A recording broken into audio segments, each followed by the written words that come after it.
makita din His thanksgiving for them. Ang una, o number 1. His thanksgiving. Kinsa ning His dre? Apostle Paul. Ang personal pronoun nga His, that's Apostle Paul's thanksgiving for them. Kinsa ang them? The Roman Christians, mga Kristohanon sa Roma. So, Paul's thanksgiving for the Roman Christians. Kaya man yung gi-address para sa Christians at Rome.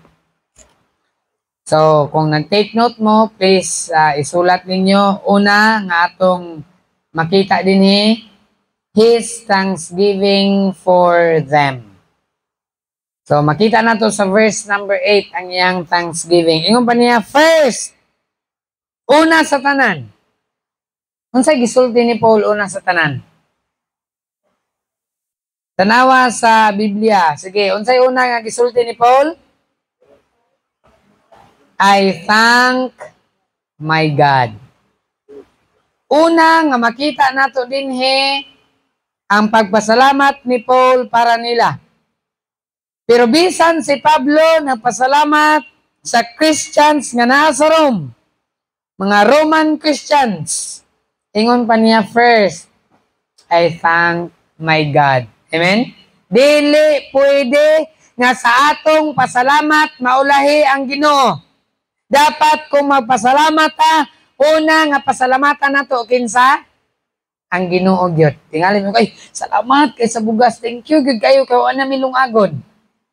Sayop day na dapat una gyud pasalamatan ang Lord. Thank you kayo. Brad, salamat kay Brad nga imong natabangan. Nakapahulam ka na mo og bugas. But hinumdumi, the Bible says, God is a jealous God. Ang Diyos siloso. Gusto niya first siya. Matthew, di ba? Matthew 6:33. Sayon sa Biblia, but seek ye first. Dili siya pwede second. Siya ang naghatag nimo kinabuhi. Siya ang naghatag nimo sa matag adlaw. Siya ang naghatag nato sa tanan. Gusto sa Dios nga siya gyud ang una. Amen? Ingon pa ni Apostle Paul, first, I thank my God. Una sa tanan, pasalamatan ako ang Dios. Amen? Nini kabuntagon, una sa tanan, pasalamat ko sa Dios kay nakaabot yun mo diri. Amen? Pasalamat sa Dios kay naabli ra ang gate. Salamat gid kaayo sa Ginoo. Dalaygon gid ang Dios. Dili gid ni atong trabaho. Trabaho ra gid ni sa Dios. Pero kung musira na, pasalamat gyapon ta sa Ginoo. Amen? In everything, give thanks. Pasalamatan gid nato ang Ginoo. So ingon ni Paul, first, I thank my God. It is good to begin everything with blessing God, to make God as the Alpha and Omega. Yung ba sa pulong sa Ginoo, in everything, give thanks. Pasalamatan nato ang Ginoo sa maayo. Pasalamatan po nato siya sa dili maayo. Pasalamatan nato ang Dios sa maayong lawas. Pasalamatan po nato ang Dios bisan adunay sakit. Pasalamatan nato ang Dios sa tanang butang. Mao ni ang kinaiya ni Apostle Paul. First, I thank my God. Daghang kahintang nga si Pablo naglisod, but never ta makakita nga si Pablo iyang giblame ang Ginoo. But instead, si Apostle Paul, nagpasalamat siya sa Dios. Amen? So, muna ang attitude ni Apostle Paul, his thanksgiving for them. Iyang pagkamapasalamaton sa mga Kristohanon na tuwa sa Rome. Ingon niya, first, I thank my God. Notice, ingon niya din, my God. He speaks this with delight and triumph in all our thanksgiving. It is good to eye God as our God. Atong yung atong tanawon ang Ginoo ba nga siya gyud ang atong Dios. This make every mercy sweet when we can say of God, it is not about us. Amen? Dili ni mahitungod sa simbahan, dili ni mahitungod sa tao, kundili kining tanan mahitungod sa Ginoo. Amen? Una nga, first, I thank my God. Maayong lawas, thank you, Lord. Labad ang ulo, salamat Ginoo. Amen? Salamatan gid nato ang Dios sa tanan nga circumstances sa atong kinabuhi. We should be thankful to God. Ingon pa ni Apostle Paul, first I thank my God through, notice, through. Napasalamat siya sa Dios, pinagi kang kinsa? Through Jesus Christ. Makapasalamat relata sa Ginoo, pinagi ra kang Jesus, di ka makadritso sa amahan. Muagi ka gyud kang Jesus through Jesus Christ. All our duties and performances are pleasing to God only through Jesus Christ. Malipay ra gyud ay ang Ginoo. Basta pinaagi kang Jesus. Ning simba ka, ning katkat kag pader, malipay ang Ginoo, pinaagi kang Jesus. Amen. Niya ka dinhi karon, ning libot ka dito, agi ka dito sa sagbutan. Pinaagi ra gyud ay na kang Jesus. So salamat gyud kayo sa Ginoo. And then notice ingon ni Apostle Paul dinhi, I thank my God through Jesus Christ for you all. Why gipili si Apostle Paul? Alang sa tanan nga mga Kristohanon sa Rome. Amen? From the greatest to the least. Gikan sa pinakadagko antod sa pinakagagmay. Si Paul nagpasalamat gid siya for you all. Mana nga mga Kristohanon, salamat ko ninyong tanan. Una sa tanan dito gid sa Ginoo. Amen. Gikan sa dagko na mga senior dinhi, senior citizen naning kamot na ata dinhi karon. Salamat sa Dios nga nakaabot ta dinhi. Grasya ra gid na sa atong Ginoo.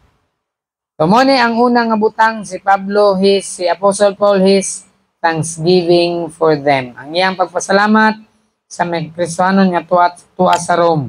Unya sunod unsa pag-iingon ni Apostle Paul dinhi? That your faith is spoken of. Imagine mo na nga ang inyong pagtuog, yun sa ilang pagtuog? That your faith is spoken of throughout the whole world. Yun sa gidiscuss ang ilang faith. Amen? Gihisgutan sila. And I'm sure sa panghitabo nato dinhi karon na mga kasimbahanan gampo nato. Amen? Na nag-discuss sa to karon sila, Pastor James ba? Luoy kay sila, pero dili kitang luoy. Dili ta luoy. Amen? May mantaglawas. Dili ta luoy. Buluhaton man sa Ginoo, di man ni ato. In the first place, ang Ginoo may nagsugod ani, di man si Pastor James. Mao na nga dili kita ang gibabagan kundi ang buluhaton sa Dios. And I'm sure that our faith is spoken of. Nagi nagisgot sa ato aron. Nagi nabalaka nakasimba gato sila, asa gato sila nangagi. But pasalamat gyapon ta sa Ginoo sa tanan. So ang Kristohanon sa Rome, that your faith is spoken of. Apostle Paul traveled up and down from place to place. Wherever he came, he heard great commendations of the Christians at Rome.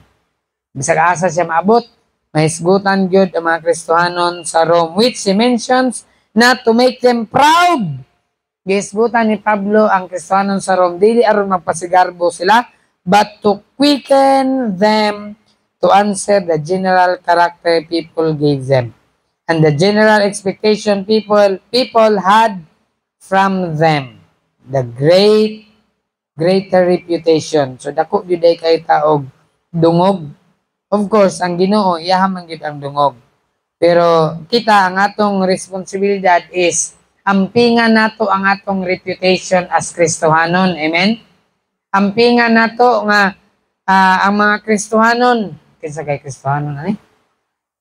Ang mga nagsimba dito sa ubos ba? Mga hambugiro, mga na sila oy. Mao ka na isulti sa to. Unsa ka isulti sa mga tao sa to? Nakakita man gid ang taga-Tabang Cagayan. Sa nahitabo, unsa ikasulti sa Tabang Cagayan, sa mga lumulupyo sa Tabang Cagayan? Ang mga kauban ni Pastor James. Kabi na nila ka mga garbuso. Unsa kay ilang kaingon sa mga buutan yung kay na sila baluoy kayo sila. Unsa gay ilang ikasulti sa tuwa. Kang Apostle Paul pod giyahag yung gi-commend ang church sa Rome ng mga Kristohanon that your faith is spoken of. And then di lang kay spoken of throughout the whole world. May imagine mo na ang ilang pagtuo gisgutan. Asa gisgutan? Sa tibuok kalibutan. Dili basta-basta ang ilahang faith. Amen? Ang ilahang faithfulness, ang ilahang service sa Ginoo, ang ilang pagpangalagad sa Dios, gihisgutan sila sa tibuok kalibutan. Murag imposible na mahitabo sa tuwa. Nindot siguro hisgutan tas may sa tibuok kalibutan pero unsa kay gihisgutan sa tuwa? Maayog ha or dautan. Tingali gisgutan sa tibuok kalibutan nya dautan, wa ta kabalo. Pero kung hisgutan manggaling ta, I hope hisgutan ta sa atong kaayo. Amen? Dili kay hisgutan ta sa atong kadautan. Dili kay hisgutan mga maldita man sila dia, mga suplado man sila dia. Kung hisgutan man galing ta, dapat hisgutan ta sa maayo. Dili sa dautan nga atong gibuhat mo. Nga mga Kristohanon, ang atong pagpangalagad sa Dios, we should be very sensitive. Kini akong gisuot, lipay gaang Ginoo ani. Amen? Kini akong gibuhat, nalipay gaang Ginoo ani, basin tao ra ang nalipay ani. Muna nga sensitive gyud ta. Nganuman kay naay ay mga tao nagtan-aw nato. Unsay ilang ikasulti sa atong kinabuhi. Sa Apostle Paul naka-commend gyud siya. This is the Church of Rome, the Christians of Rome. Mao ni sila, matinumanon gyud sila sa Dios. So mo siya ang unang nga butang nga makita nato. His thanksgiving for them. Ang pagpasalamat ni Apostle Paul sa mga Kristohanon dito sa Rome. Mga Kristohanon sa Rome left a very good report behind them. Kumusta gata? Nagatay good report? Na ay good report ang mga Kristohanon sa Rome. Kabalo ka? Nagkatibulaag biya ni sila tungod sa mga Roman soldiers, mga kauban ra pud nila. Sa dihang gidakop na si Jesus, unya ang mga Kristohanon sa Rome, nga misunod kang Jesus, ilang gipanglutos in town. Ang mga Kristohanon sa Rome, nagkatibulaag sila. Yet, ang ilang good report na pabilin is if Christians wherever they had been, in all the churches, there was this good effect of their sufferings. Naliman ka nga, gilansang na good si Jesus. Gidakop sa Roman soldiers. Ang nabilin, ang mga followers ni Jesus. Wala na ang leader. Unsa mahitabo? Kung mawala ako, unsa kay mahitabo sa inyo? Unta, maparehas mo sa Christians in Rome nga pagkawala ni Jesus. Nagpadayon ng mga Kristohanon. Amen? Kung mawala ka si Pastor James, unsa kay mahitabo ani nga simbahan? Wa ko kabalo. Pero akong ipanginaot nga makapadayon mo. Amen? God forbid nga mawala si Pastor James. Pero ato din una-una, temporary rebeta ng kalibutan. Anytime pwede kong mawala. Pero atong ipanginaot, pangayon na to sa Diyos nga Lord, kung mawala man ang Manalo family dire, makapadayon unta mi. Uy, wala. God forbid nga mawala mi dire. Sa akong attitude, makigpatay ko dire. Kalibutanon na nga term ha, i-fight yun nako dili tungod sa property apan tungod sa mga Kristohanon. Kung property la isgutan pila ray pag-loan ani di man ni mabaligya kay na may claimant lay i-loan lang ni sa bangko nya musibat na dayon ko i-loan ako ni basin dawaton ni sa land bank og 10 million bye na nako 10 million pero buang ko kwarta ra akong gi-after pero di na ako na mabuhat tungod sa mga Kristohanon. Kay kamo ang tinuod nga salapi ani nga ministry. Amen? Sa padlakan na ta. Padayon nga punta. Ang mga Kristohanon sa Rome, wag yun. Bisan na si Jesus, gilansang na. Pero in taon na mga Kristohanon, padayon sila. Muna na sila good report. Bisan nasa sila doon ay good effect ang ilang sufferings. I hope kanya itong sufferings ani good effect sa mga nagsunod sa tuwa, amen? Na mga bata, luoy kayo, kat-kat pader, libot dito sa likod. May gani, salamat Seth Abre ang gate Seth. Ay salamat kay abli na gyud. Naluoy na gyud siguro sila sa tuwa. Salamat sa Dios. Ngailan ang giablihan ang gate. Dili basta-basta. Kristohanon timan ininyo ni si Kristo miantos. Dili sa kalibutan ingon ni Kristo, ingon ni Apostle Paul, for unto me it is given on the behalf of Christ not only to believe on Him, but to suffer for His sake. Nagiday pag-antos samtang magsunod ta kang Hesus. If they had not been persecuted, timan ninyo ni, kung ang Kristohanon sa Rome, wala pa ni sila gilutos, they had not been famous. Dili sila mahimo nga ilado ba? Dili sila mahimo nga bantugan. Through persecutions, nahimo sila nga well-known. Amen? Wa man taon ta nangandoy mahimo tang famous, oy. Wa gyud ta nangandoy mahimong famous. Kay usa ra gyud ang famous, si Kristo ra gyud. Amen? Ang Ginoo ra gyud mo'y dapat i-exalt nato mahimo nga famous. Ako wag ko nangandoy na famous. Agyud na sa akong pangandoy. Ako ra gyud nga makapangalagad ta sa Ginoo. This was indeed a good name for the Christians in Rome. A name for good things with God and good people. Mo ni importante. Good people. Bahalag unsay ilang buhaton, magpabilin ta nga adunay good report. Amen? Nga good reputation. Kung pananglitan, sumbagon si Pastor James, basin, mudas magpuga, kay mo balos ka. Ayaw. Pananglitan, mahitabo, ipalayo lang sa Ginoo, nga nay musumbag sa kuha, ayaw, wag yun mo balos na to. Amen? Lisod kayo na tanaon ba? Si Pedro gani, pagdakop nila kang Hesus, gitigbas gani niya si Malcos. Di ba? Maugyod na ang first reaction sa atong flesh. Uy, gidaog-daog ninyo among pastor. Pero pailob lang gihapon ta, amen? Si Kristo bitaw, pagdakop nila, gitigbas ni Malcos. Ay ni, isa to? Ni Pedro. Si Malcos, sa putol ang dunggan. Ay. Pero kabalo kaon sa gihimo ni Hesus, sa sundalo nga nagdakop niya, nga naputol ang dunggan. Yun sa ni Hesus yung dunggan. Gipunit in taon ni Hesus, gibalik og taod. Naayo yung dunggan, nabalik. Kung naata ko ito, ako itong kuhaon ng dunggan, ako itong ilabay. Mauli, tagam ka. Inyong gidakop pa akong master. Pero si Jesus, grabe nga pagpailob. Amen? Gibiay-biay, gibunalan, gikurunahan, tunok, gipapasan sa cross, gilatos, giluwaan. Isa ra gid kasulti ni Jesus, ang mga anghel naghulat na Lord, unsay among buhaton ani mga tao nga nagbiay-biay nimo. Apan si Jesus, relax ra mo diha, ako ning antuson ang tanan. Amen? Uy, di ra mo ingon si Jesus, kining nagbiay-biay nako, pamatyan ni sila. Bisan pag di na isulti ni Jesus, sa ilang una-una ang mga anghel, naghulat ra gyud og sinyas. Pero napailob ra gyud si Jesus. Amen? Unya, unsay nahitabo, di ba? Grabe naka-famous ni Jesus. Tungod siya ang pagpailob. 2,000 years ago, tanawa ang Biblia ng pabilin. Ang ubang mga libro. Unsa may libro, manganlan ninyo nga 2,000 years ago na nasulat be.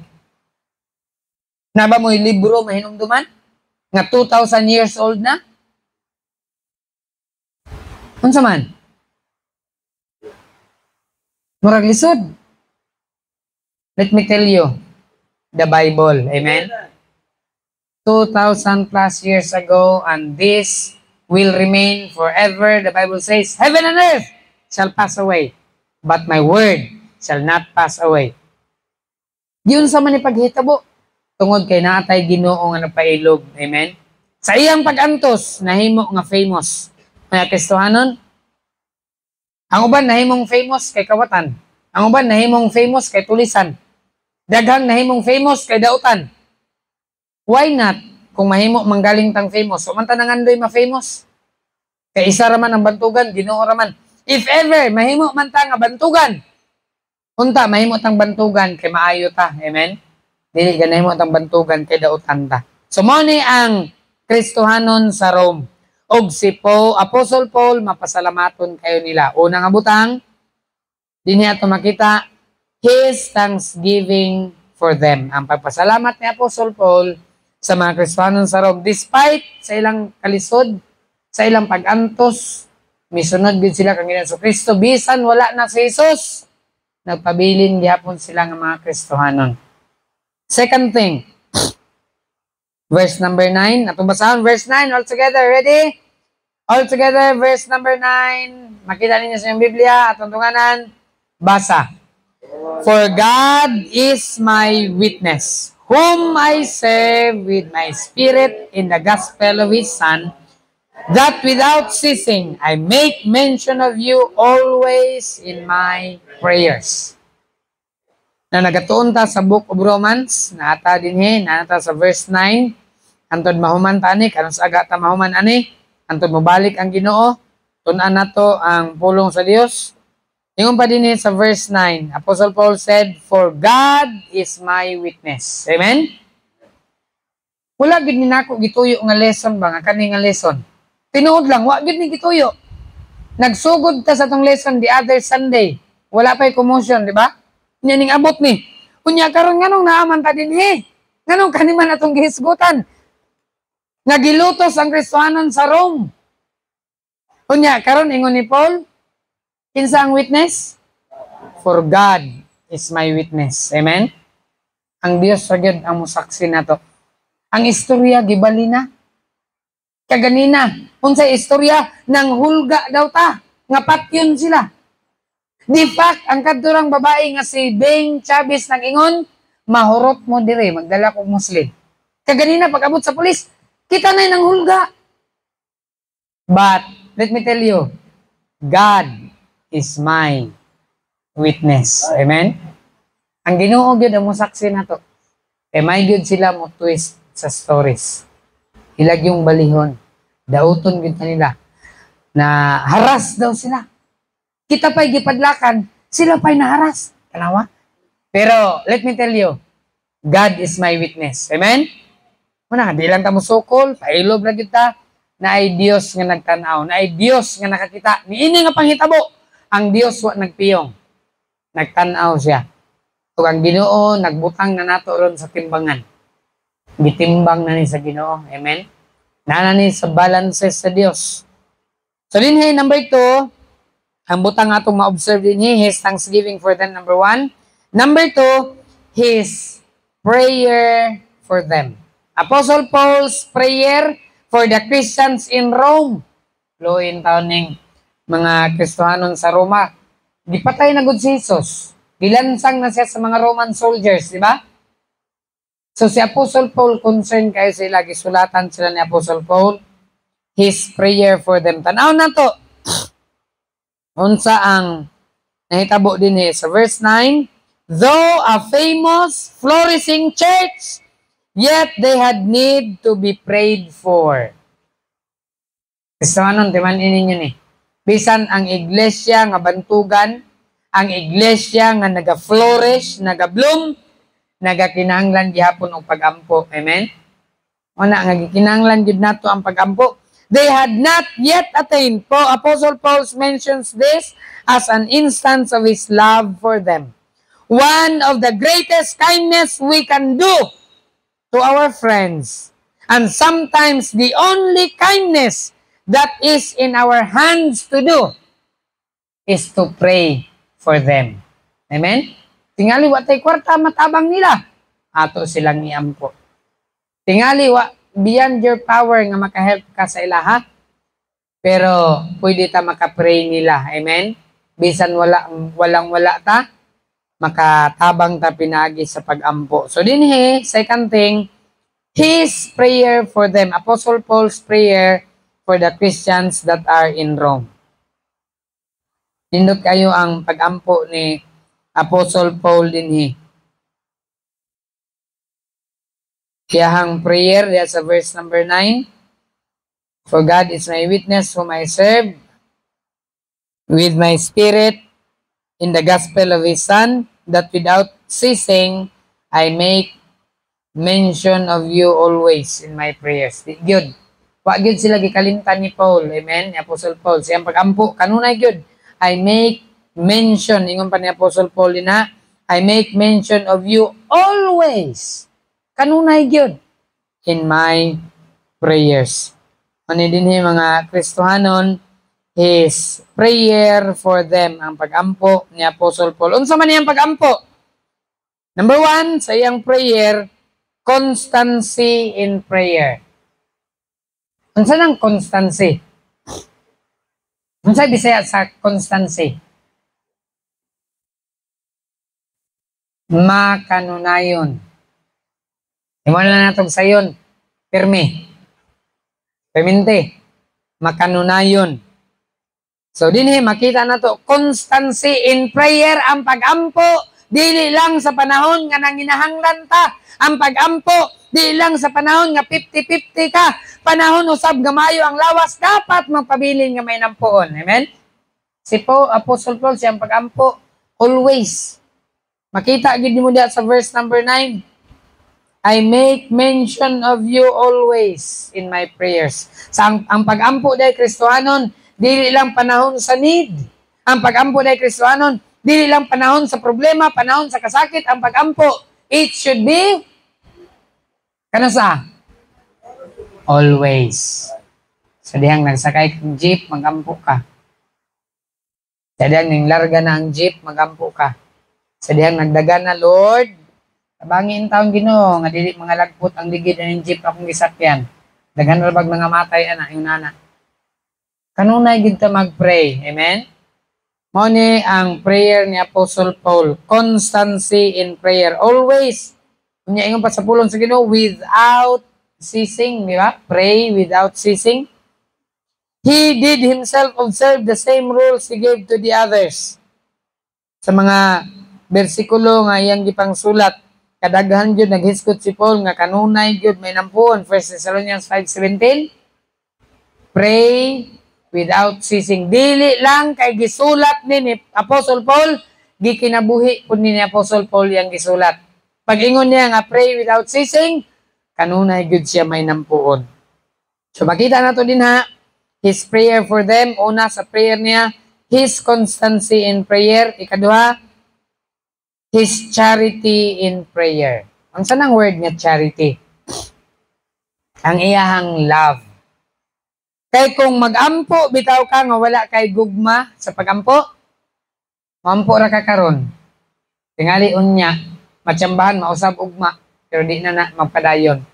Pero kung na kay gugma sa pag-ampo, always, everywhere, anytime, mampo gid ka. Kay kabalo man ka.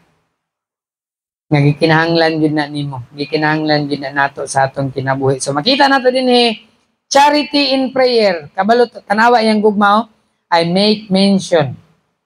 Ginahisgutan gid mo nako. Ginalitok gid mo nako sa akong pag-ampo. That's charity. Gugma na nga ilitok gyud ka, iapil gyud ka sa pag-ampo sa kinabuhi ni Apostle Paul. Ang Christians in Rome always gyud sa prayer ni Apostle Paul. So makita nato din charity in prayer. Muna nga sa atong kinabuhi dapat mag-pray ta nga dili kay mag-pray lang mag-pray ta kay kinahanglan ta mag-pray, dili. Inig mag-pray ta, dapat mag-pray gyud ta nga adunay gugma. Nagay gugma sa pag-ampo. Though he did not particularly acquaintance with them nor interest in them, yet Apostle Paul prayed for them. Unsa may ako makuha kung mag-ampo ko ninyo? Boto na di ba wala man? Yet I pray for you. Kaigsoon ta din ha kang Ginoong Hesus Kristo. Sumuna ang batasan ni Apostle Paul. Not only for all saints in general, but he made express mention of them. Ingon pa ni Apostle Paul, I make mention of you always in my prayer. Gimension yun niya ang mga Kristohanon sa Rome. And then notice the phrase nag-ingon, for God is my witness. It was in a weighty matter. Bugat kayo ni nga butang ba? Ingon ni Paul, ang Diyos ragid ang akong saksi. And in a thing known only to God and His own heart, that he used this observation. It is very comfortable to be able to call God to witness to our sincerity and constancy. Dako kayo ni nga dungog nga makaingon ta, ang Ginoo ang akong saksi. Amen? Kung moingon gani ka, ang Ginoo ang akong saksi, that means from within you are pure, nga kabalo ka nga. Huwag yung kuidautan nga plano diri. Ginoo nakakita. Amen? O na, si Apostle Paul ingon siya, God is my witness. Nga naman, from within, he is pure. Huwag yun siya wrong motive. Nag-pray yun siya para sa mga Kristohanon. Ingon pa niya, God is my witness. Ang Ginoo ra gyud ang nakakita, ang Ginoo ang nasayod. Making request if by any means kinahanglan gyud nga ato gyud iampo kanunay bisan unsang butang, labi na sa kahimtang karon sa property. Mga Kristohanon, sa atong kahimtang karon, ayaw gyud ninyo kalimti, inig-pray, i-appeal gyud diri. Amen? Lord, ang imong gahom mo ay magpataliwala. Ginoo, tabangi mi nga masulbad ning problema. Ginoo, di mi kasulbad ani nga problema, Lord. Ang lawyer di kasulbad ani nga problema, Ginoo. Para gyud ang makasulbad ani. Amen? Na nga ato yung i-mention kanunay sa pagampo. And then number 3, nga atong ma-observe din here from 8 to verse number 15, his great desire to see them. Ang dako nga tinguha ni Apostle Paul nga magkita sila sa mga Kristohanon nga tuwa sa Rome. His great desire to see them. Muna ang number 3. Dako kay tinguha sa Apostle Paul.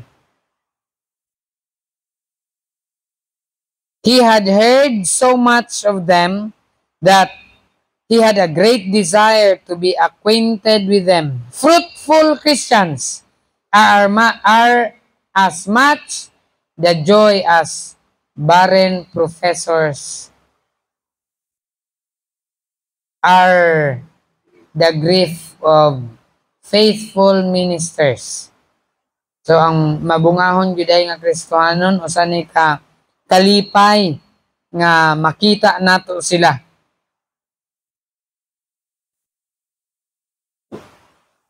Unya sa verse 13, kung basahon gani verse 13. Ready? Verse 13 all together basa. Now, I would not have you ignorant, brethren, that oftentimes I purpose to come unto you, but was hitherto that I might have some fruit among you also, even as among the Gentiles. Si Paul, I purpose to come unto you. Dili lang gid ni kay plano nga si Apostle Paul mo bisita sa Rome. Ingon sa Biblia, I purpose. Unsa nang word nga purpose? Unsa nang bisaya ng purpose? Na ako'y katuyuan na makakita ninyo. Dili lang kay gusto ko makakita ninyo, dili. Ingon ni Paul, na ako'y katuyuan. Ini magkita ta, naatay i-discuss, naatay hisgutan, importante nga butang. Amen?